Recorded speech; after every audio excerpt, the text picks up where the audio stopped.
essa pergunta que o colega fez é o seguinte, tá? E se ela trabalhou um único dia de trabalho, como que a gente vai fazer essa comprovação? Afinal, a empresa ainda não havia assinado a carteira, precisa procurar a Justiça do Trabalho? Ou se a empresa havia assinado a carteira, fez essa assinatura de carteira, mas ainda não havia, no caso, realizado o recolhimento da contribuição? Vou aumentar a tua pergunta, né? O que vai acontecer então, tá? Primeira coisa, dificilmente havendo o falecimento no primeiro dia de trabalho, a empresa vai deixar de fazer esse recolhimento, tá? Porque ela vai elidir dela de ter várias complicações com um único pagamento de contribuição. Então, via de regra, na maioria dos casos, a empresa vai incluir esse funcionário na GFIP da competência do trabalho. Por quê? Porque é muito mais fácil para ela do que ela ter muito mais barato do que ela comprar essa briga, até porque o segurado faleceu. Ela não tem quase nada para ela não tem nada para acertar com ele. Tem um dia de trabalho, tá? Mas assim, se acontecer, vai seguir aquele mesmo caminho que nós vimos ontem para o reconhecimento dos vínculos de trabalho. Aí vai ter, sim, que fazer a entrada da ação previdenciária, fazendo o reconhecimento daquele dia de trabalho, primeiro administrativa sempre, depois que procura a via administrativa, dando errado, vai procurar a via judicial, tá? E aí vai fazer prova com testemunha, vai fazer como for necessário.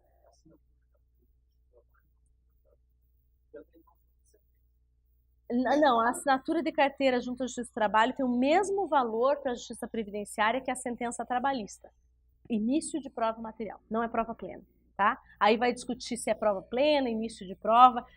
As decisões da esfera trabalhista, sejam elas através de sentença ou assinatura de carteira nada mais é do que externar de modo material aquilo que está na sentença, tá? Então é a mesma coisa, vai ter o mesmo peso. O peso vai ser de início de prova material, não de prova plena. Por isso que eu aconselho, nesses casos, que não perca tempo, entre com a pensão por morte direto na esfera previdenciária, abre uma preliminar da comprovação do vínculo de trabalho para fazer a comprovação da qualidade de segurado, tá? Isso tudo na esfera previdenciária. Vai valer bem mais a pena. Tá, o que mais então? Então vimos esse requisito aqui. Como eu disse, como não é uma aula de pensão por morte, a gente não vai adentrar ali a todas as considerações que podem ser feitas. Mas é importante que a gente saiba que o dependente deste benefício em especial, que é a pensão por morte, que é o benefício que a gente mais vai ver para o dependente, porque o auxílio reclusão é um número muito menor, passou a ter esse requisito novo aí, que não tem como a gente ignorar. Mas não quer dizer, não cumprir o requisito, não quer dizer que não vai receber.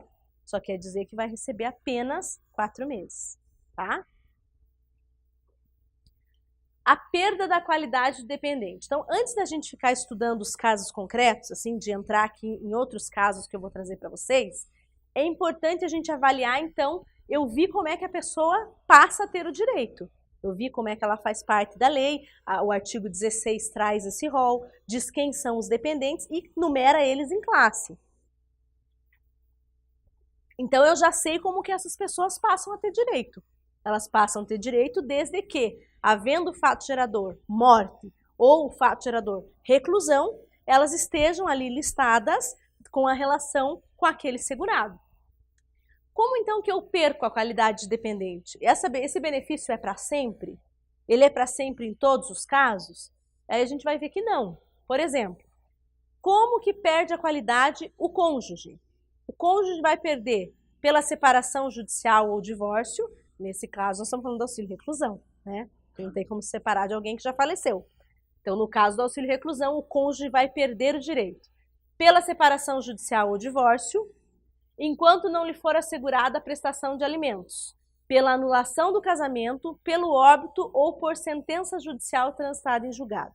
E no caso, para aquele que, ainda não tendo havido óbito, não vai ter direito se antes do óbito já tiver ocorrido a separação judicial ou divórcio, sem a manutenção da condição de alimentos. Isso é peremptório? É isso? Não. Vai ter exceções. Isso é o que diz a lei, tá? A letra da lei. Aí nós vamos ver as situações do caso concreto.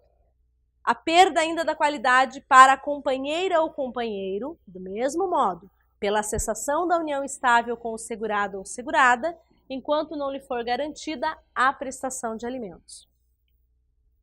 Para o filho, item 3, a pessoa a ele equiparada ou irmão, então aqui nós já estamos listando como que o irmão perde, como é que o filho perde e como que todos aqueles equiparados ao filho perdem. Ou seja, aqueles que completarem 21, porque a gente disse que tinha direito os menores de 21.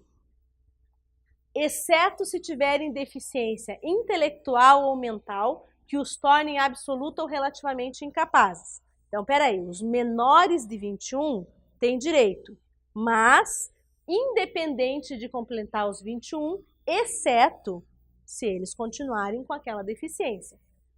Ou inválidos, desde que a invalidez ou a deficiência intelectual ou mental tenha ocorrido antes. Aí a gente vai ver de completarem 21 anos de idade, antes do casamento, ou C, do início do exercício de emprego público efetivo, já vou voltar para a gente compreender, da constituição de estabelecimento civil ou comercial, ou da existência de relação de emprego, desde que em função deles o menor de 16 completos tenha economia própria.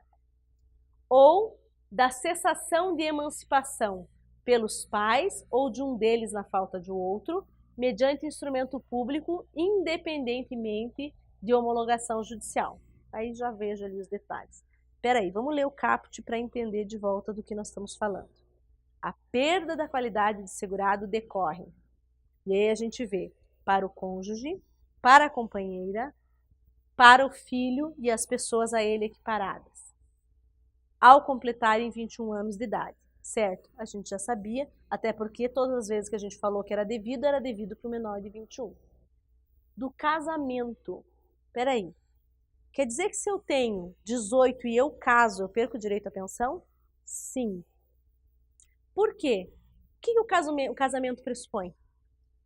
Emancipação.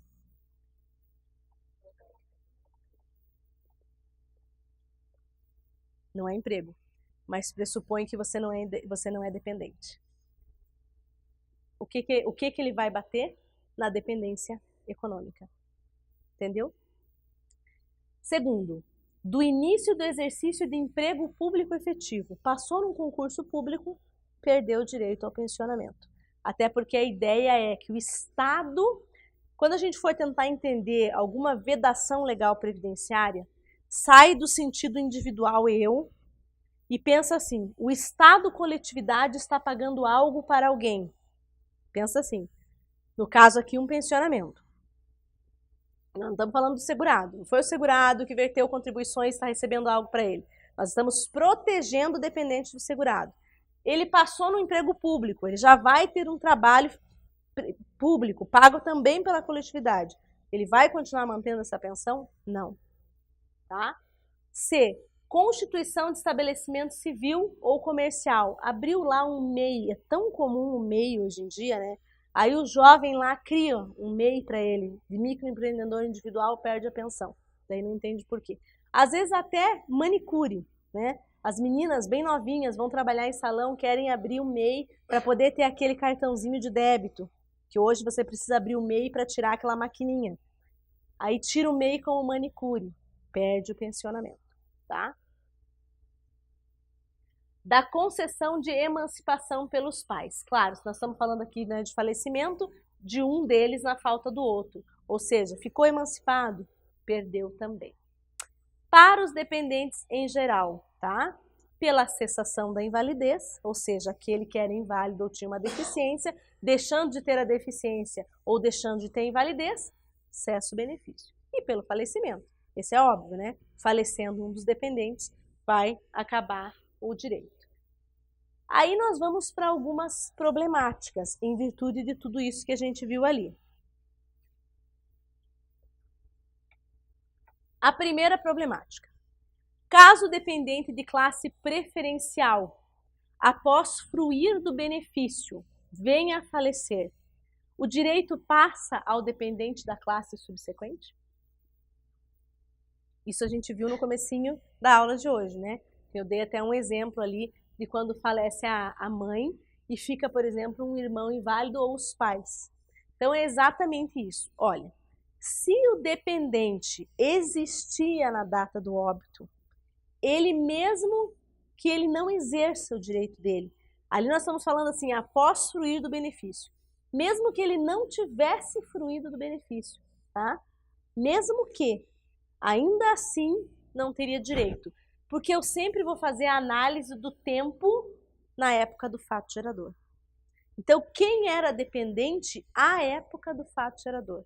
Aquele dependente existia, aquela classe tinha um dependente válido, eu vou elidir as classes subsequentes. Então, é complicado na hora da aplicação do caso concreto, porque muitas vezes acontece do cônjuge ele não ter interesse em receber, porque ele já está, por exemplo, casado com outra pessoa, ele já tem uma outra relação e ele não quer manter aquele benefício. Só que às vezes ele ajudava, por exemplo, os pais do cônjuge falecido.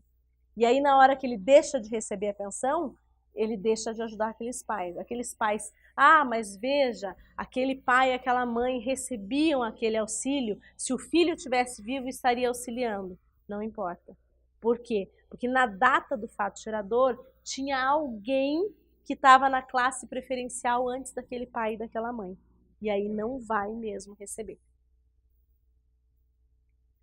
Aí vem a seguinte pergunta. Tá, mas é possível então o dependente preferencial, porque aqui a gente falou assim, ó, após fruir do benefício.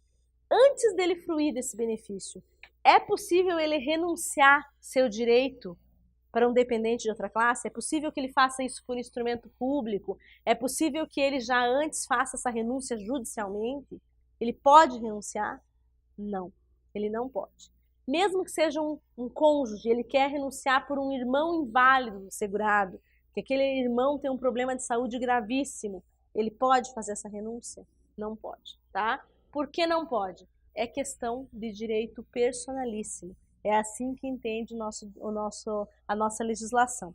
Toda vez que é direito personalíssimo, eu não posso abrir mão dele, tá? Por mais que seja para beneficiar uma outra pessoa que também possua um direito legítimo, não há nada que pode ser feito. 3.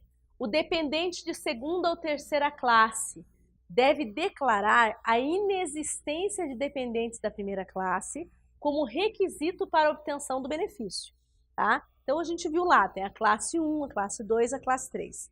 A primeira classe, ela é preferencial.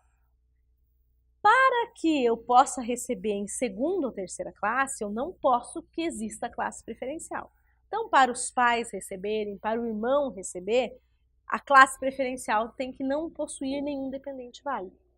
Quando a pessoa vai até lá para receber, o que diz a instrução normativa? Ela vai assinar uma declaração de que ela não tem conhecimento da existência de um dependente de classe preferencial. E aí vem a pergunta, e se após isso surgirem dependentes desconhecidos? Mas como assim surgirem? Exemplo, vamos dizer que o segurado faleceu, a mãe dele convivia com ele pagava o aluguel, pagava a maioria das contas, então ela era dependente do filho, certo? E aí vai ter um critério bem complexo para dizer quando os pais são dependentes, porque não basta ser dependente, não basta ser uma mera ajuda, tem que configurar a dependência econômica. Então, por exemplo, a mãe não pode receber mais que o filho. Se o salário dela for maior que o filho, ela não é dependente do filho, certo? Se o salário dela for igual ao do filho, eu tenho que comprovar que ela tem gastos com remédio, gastos com outras coisas. Eu tenho que comprovar que a ajuda dele não é uma mera ajuda, mas que era fundamental para garantir a dignidade familiar, caso agora a inexistência dele, isso vá causar um prejuízo ali para aquela família, na condição de padrão que eles existem, que eles têm. Então veja, mas aí essa mãe, por exemplo, do meu exemplo, ela pediu a pensão por morte no filho e ela era dependente. E ela ficou aí 4, 5 anos recebendo como dependente dele. De repente, do nada, surge um filho dele e se habilita. Ele tinha um filho em algum lugar, a mãe não tinha esse conhecimento. Aí vem a IN 77, no artigo 134, parágrafo 4º, e fala que este dependente tem que devolver tudo que ele recebeu, porque recebeu de má fé. E aí é que vai ter essa discussão. Peraí, vai ter que, caso a declaração dele de inexistência de dependente seja uma declaração falsa. Em casos concretos como esse exemplo que eu dei, ele não tinha esse conhecimento. Aí, se ele não tinha esse conhecimento, ele não vai devolver, porque enquanto ele recebeu, ele era um recebedor de boa-fé. Ele não tinha ideia da existência desse dependente. Diferente, é claro, quando a pessoa age de má-fé.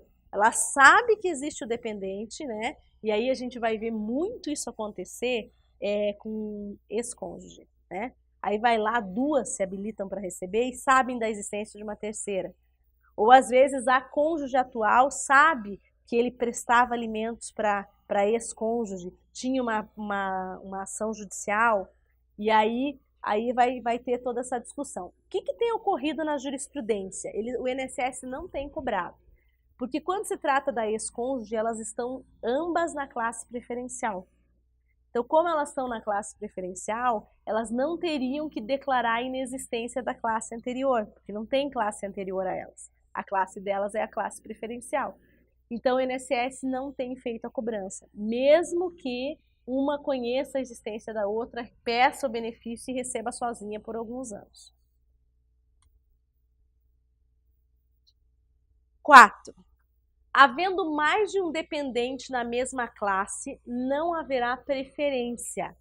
O benefício será dividido em cotas partes iguais, da forma que, ao cessar a condição de dependente de um, sua cota reverterá em benefício de todos. Isso é bem óbvio, né? Não é difícil de entender. Então, se eu dividir essa pensão em 4 pessoas, a hora que para um deles cessa. Um exemplo. A gente tem a mãe e 3 filhos, tá? Já na sequência ainda, durante a dependência dos filhos, morre a mãe. O que acontece? Essa quarta parte da mãe, ela vai integrar por igual esses outros 3 dependentes. Ah, mas 2 dependentes eram filhos dessa mãe e um dependente era filho só daquele pai. Não importa. A relação do benefício nada tem a ver com essa mãe. Ela é apenas uma dependente, ela não gera direitos. Quem gerava direito era o segurado instituidor. Ela cessou o direito dela, ela deixou de ter direito a essa cota-parte volta para o todo e é dividida por igual para os dependentes que continuam ali listados. Ainda,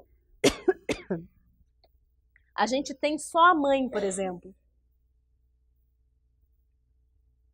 Não é o exemplo que está aqui, mas eu vou citar só para a gente frisar, que a gente já viu agora há pouco. Eu tenho a mãe como dependente, certo? A mãe como dependente, o filho, quando o pai morreu, já tinha lá 25 anos. Aí a mãe tem pensão por morte. A mãe morre, mas esse filho, um ano antes da mãe falecer, sofreu um acidente de carro, ficou inválido, coma vegetativo. Esse filho tem direito a receber a pensão dessa mãe?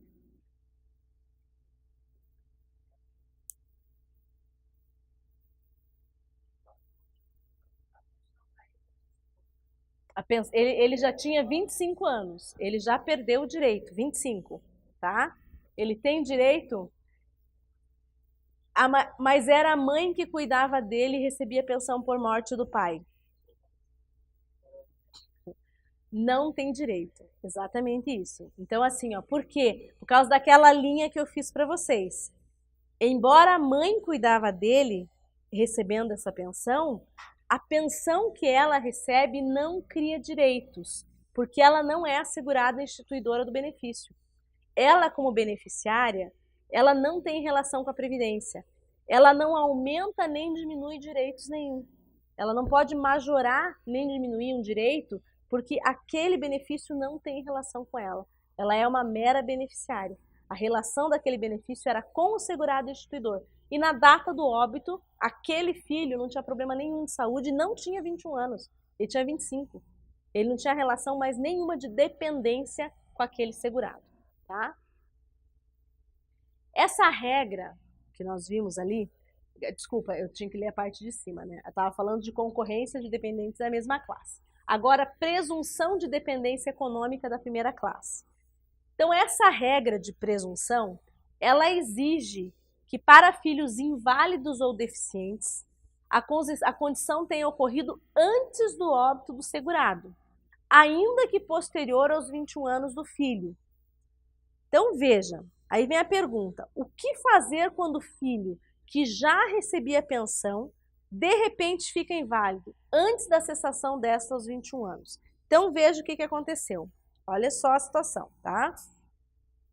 Presta atenção. Quando morreu o segurado, o filho tinha 16 anos. Qual foi o motivo para ele receber o benefício? Sim, ele estava na classe preferencial, ele estava na primeira classe, ele foi categorizado como filho. E qual foi a segunda? Menor de 21 anos. O motivo que ele recebeu na data do fato gerador foi este. Aí, quando ele fez 18 anos, ele comprou um carro, se acidentou, ficou paralítico. Aí ele ficou recebendo dos 18 até os 21. Quando chega aos 21, mas isso é injusto, porque ele é inválido. Peraí, ele é inválido agora. Na data do óbito, ele recebeu por outro motivo, certo? O que acontece? O que vocês acham que o Poder Judiciário tem dito sobre isso? A maioria do Poder Judiciário diz que não tem direito, mas tem inúmeras decisões dizendo que tem. Por quê? Porque o agravamento ocorreu durante esta relação de dependência, tá? E que se o pai tivesse vivo, né, ele ainda era um dependente do pai. E ele ficou inválido na constância dessa dependência. E que daí o direito previdenciário deveria proteger essa pessoa. Tem inúmeras sentenças de primeiro grau dizendo isso, mas os tribunais têm afastado essa decisão. O que não quer dizer que não seja uma decisão possível, já que inúmeros julgados têm defendido essa posição. É uma posição possível também. Pode falar. Como que é seu nome? Fabrício. Pode falar, Fabrício.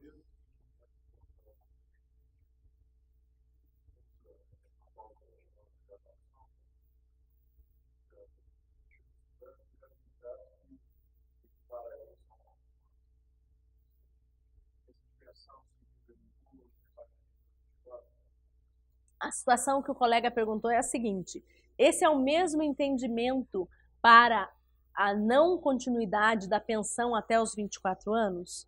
O entendimento é um pouco diferente, tá? O que acontece? Mas eu entendi o que você quis dizer. O que acontece é o seguinte: no caso da pensão para o universitário, eles entenderam que para o regime geral da Previdência, o que importava era o critério de direito civil de maioridade. E a maioridade antiga no direito civil era aos 21 anos, né? Lembram disso? Antes, vocês ainda são jovens aqui, eu ainda peguei a época que a gente ficava de maior aos 21. Então era 18 para critérios penais e civis eram 21. Então veja, a ideia era essa, por isso que foi fixado esse termo de 21 anos. E aí, como a maioridade civil estava pressuposta aos 21, não elastecia até os 24 para o curso, não tinha dependência do curso da graduação, no caso. Por quê? Porque a ideia é que se a pessoa é dependente até ela ser emancipada, ela é dependente até ela ter um cargo público, ela era dependente até ela ter maioridade, entendeu? Então não era necessário, mesmo que eu entrasse na faculdade, eu já teria atingido um critério de maioridade antes para ser, como é que eu posso dizer, isonômico com os demais critérios que eu tenho ali. Ou seja, casei, eu estou independente. Fiz 21, estou independente. Então, estou emancipado, estou independente. Então, para respeitar os demais critérios que eu tinha dentro do artigo. Não era uma função exata de ter a faculdade, entendeu? Mas o argumento que eles usam é esse: se eu já tenho uma independência civil, eu não teria por que continuar sendo patrocinado, entendeu? Embora, se o pai estivesse vivo, ele fosse poder auxiliar a pessoa. Mas daí esse é um argumento ruim, embora eu já usei muito esse argumento em petição, porque aí o pai poderia auxiliar a pessoa a vida inteira, né? A gente poderia usar para outros problemas que a pessoa tivesse. Então, assim, ter o pai vivo ou morto não seria um argumento, porque obviamente o direito previdenciário ele vai te ajudar no momento em que você está hipossuficiente.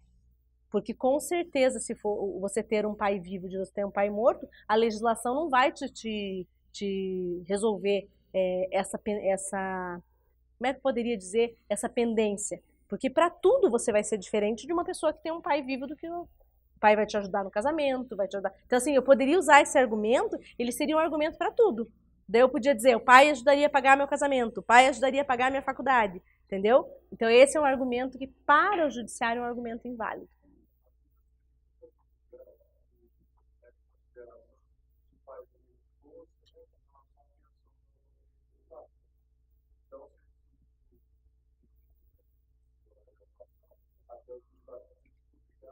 Isso, uhum. Isso. Uhum. Só que daí é aquela história de que o caso previdenciário, ele vai, como é uma regra especial, né, ele não vai seguir as regras dos demais âmbitos do direito. Mas eu concordo com você, por quê? Porque aí vou fazer um contraponto que você não fez, mas que eu faria para defender a tua argumentação. O regime próprio concede até os 24, tá? E aí um argumento válido, na minha opinião, não seria equiparar o direito de família, mas equiparar ao regime próprio que concede até os 24 anos de idade. E esse foi um argumento muito debatido e por um momento a gente quase ganhou, tá? Mas daí o STJ pacificou que é só até os 21. Mas chegamos muito perto de conseguir o elastecimento, porque o regime próprio paga até 24 anos de idade, com exceção do menor sob guarda, tá? Que o menor sob guarda recebe só até os 18 anos. E aí você tem que pedir tutela antecipada para equiparar o menor sob guarda ao tutelado, receber até os 21 e, em caso de curso graduação superior, até os 24. Certo?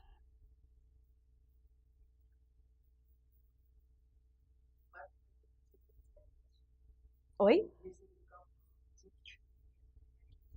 Na verdade, quando você fala executivo, a colega disse assim, o regime próprio tem um entendimento diferente no executivo, né? Quando você fala no executivo, você está querendo dizer no âmbito administrativo ou você está querendo dizer o regime próprio dos servidores públicos da União? Ah, tá. Aí vai depender porque a gente vai ter regras diferentes. Por exemplo, a gente vai ter o regime próprio dos servidores da União, vai ter os regimes próprios dos servidores militares, que também é um tipo de regime próprio da União, que é mais vantajoso, porque o regime próprio dos militares é um dos mais vantajosos. Aí a gente vai ter o regime próprio dos estados, daí cada estado vai ter o seu. Vai ter o regime próprio dos municípios, vai ter o regime próprio das faculdades federais, são inúmeros regimes próprios, né?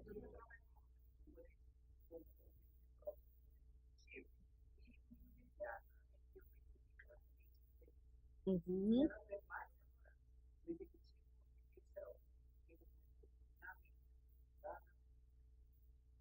A colega comentou aqui conosco que o regime próprio dos servidores do executivo, ele é mais restritivo, enquanto que o regime próprio dos servidores do Poder Judiciário, ele é mais benéfico. Uhum.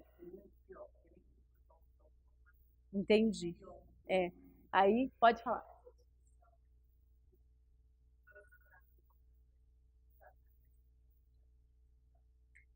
Desculpa, deixa eu olhar meu exemplo de volta, porque a gente começou a falar e eu já me perdi do exemplo. Nós estamos falando do que fazer quando o filho que já recebia pensão, de repente fica inválido antes da cessação desse aos 21 anos. Eu vou ser bem sincera para você, eu não me lembro se a decisão é do STF.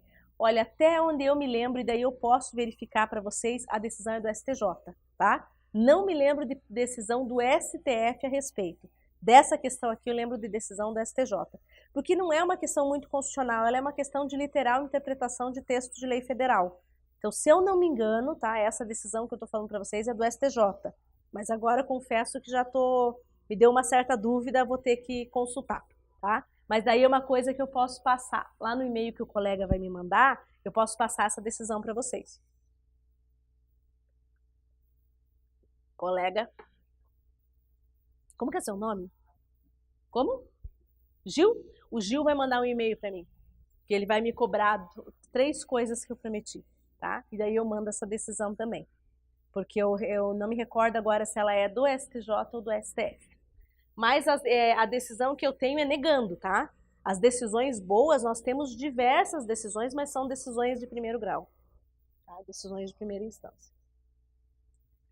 Ainda falando da presunção de dependência econômica da primeira classe, tá? Ainda seguindo essa linha.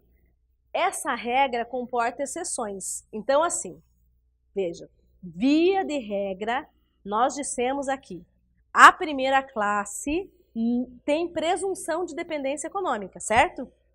Foi a primeira coisa que a gente falou. A gente disse, não, a primeira classe presume dependente economicamente do segurado. Embora, tá, se enquadrem na primeira classe, os equiparados aos filhos, e aí nós temos 2, tutelados e enteados, bem como os divorciados ou separados de fato, devem comprovar que recebiam auxílio econômico. Então, quando a gente fala assim, a primeira classe tem dependência econômica presumida, tem uma exceção. E a exceção vai para aqueles que não são os legítimos de direito. Porque o cônjuge a gente entende como legítimo de direito. O filho como legítimo de direito. Agora, o ex-cônjuge, o ex-companheiro e o filho equiparado, eles têm que fazer uma comprovação adicional. Como que é essa comprovação adicional? Então, o que vai acontecer? Eles vão ter que comprovar algum auxílio financeiro. Para o enteado e para o tutelado, a gente já viu uns slides anteriores dizendo que o segurado vai ter que ter nomeado eles de próprio punho. Se não nomeou, já que agora a legislação não exige mais essa nomeação, a gente vai fazer provas. Provas de que eles eram custeados por esse segurado. Ou seja, plano de saúde, a casa em que moravam, a escola, aí vai fazer a comprovação, morava todo mundo junto, ele pagava aluguel, pagava alimentação, pagava o vestuário. Então aí vão ser esse tipo de comprovação, tá? Mas para o tutelado, então, e o enteado, a gente tem que fazer prova sim, não vai partir desse pressuposto de que a presunção ela já é dada como absoluta. Veja, a gente falou que a presunção, nesse caso, ela era iuris tanto, não admitia prova em contrário, lembra? E não admite. Em que sentido? O INSS não pode negar alegando que não existia presunção. Mas isso é para o cônjuge, o companheiro e o filho. Nesse caso aqui, ele pode discutir a prova. E aí, havendo a comprovação de contra-regra, é que ele não vai poder fazer a alegação de não presunção, certo? E o que acontece com o filho inválido se este já recebe benefício previdenciário? O Dr. Roberto fez essa pergunta. Lembra quando ele estava aqui sentado, que ele pegou e fez a pergunta para nós? Ele falou, professora, mas agora que mudou o rol, quando mudou o rol, ele vai ter uma diferença prática na vida daquele filho inválido que trabalha. Aí nós temos aquelas pessoas que trabalham nas APAES, né? Que as APAES fornecem trabalho. Nós temos aquela cota para deficientes das empresas. Então, o que foi a ideia daquela alteração do rol? Vou voltar lá no rol só para a gente contextualizar. Vocês me lembram onde é que eu estava.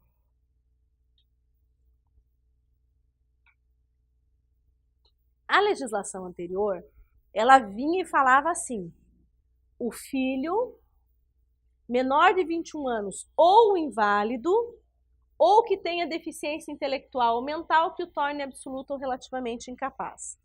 A nova legislação veio e disse assim,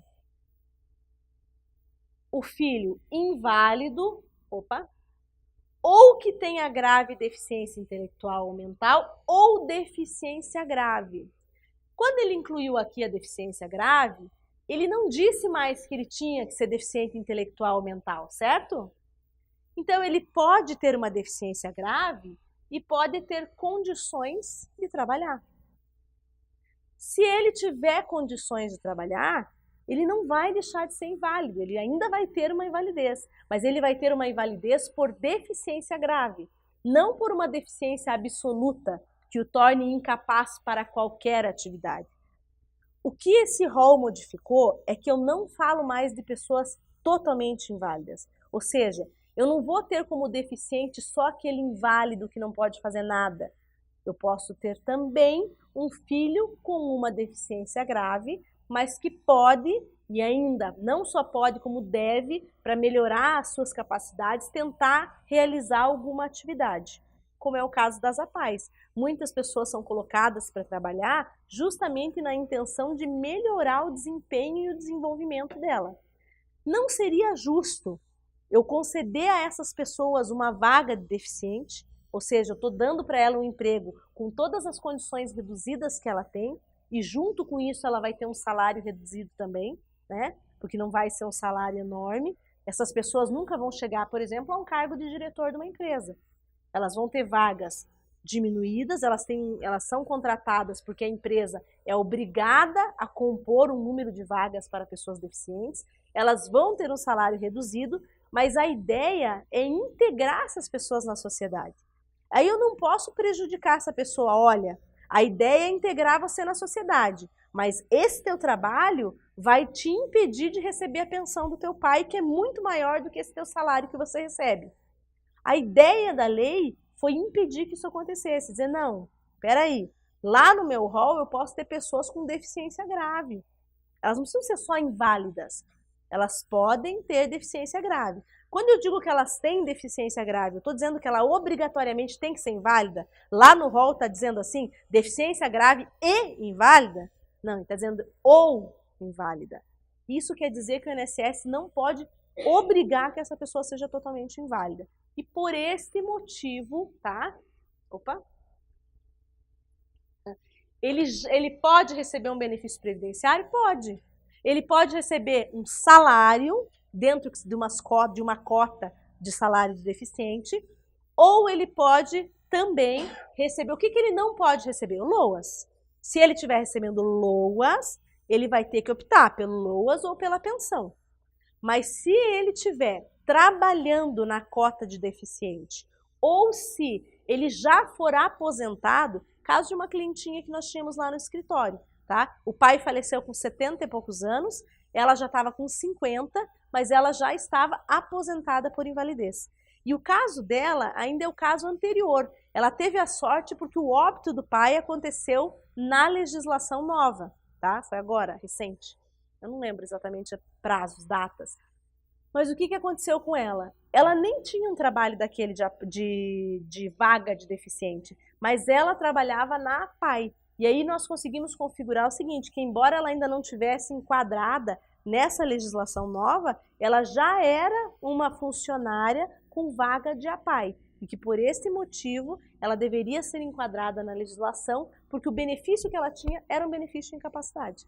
Ela foi aposentada não por aquela nova aposentadoria que nós temos agora, que é a aposentadoria do deficiente físico, mas ela foi aposentada dentro da aposentadoria normal por a aposentadoria por invalidez. Ela trabalhou lá 10, 15 anos e, num determinado momento, não podia mais exercer atividade e foi aposentada pelo INSS. E ela pôde, inclusive, cumular os dois benefícios. Recebeu o salário mínimo dela e o pensionamento do pai, que era quase de teto, tá? O que a gente tem que deixar claro?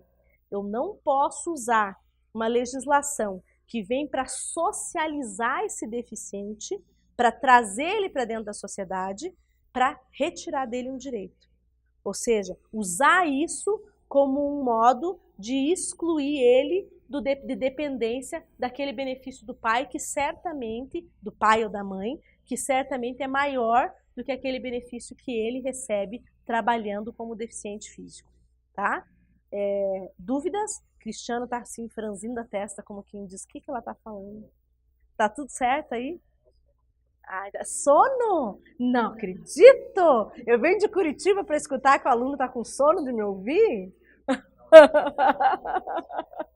Eu espero que vocês que estejam em casa não estejam com sono. Eu espero. Estamos quase terminando, gente. A nossa aula hoje vai ser até mais curta, ó, porque a gente foi dirimindo as nossas questões muito rápido. Veja, aqui tem 4 considerações ainda para nós fazermos, tá? 10 minutos só? Ah, tá. Nós temos mais um intervalo? Meu Deus, quantos intervalos. Então, vamos fazer o seguinte, a gente pode fazer intervalo já? Então, vamos fazer intervalo já e daí a gente volta? Mais intervalo, então. Vamos fazer intervalo, que tem muita gente com sono e a gente precisa voltar. Obrigada.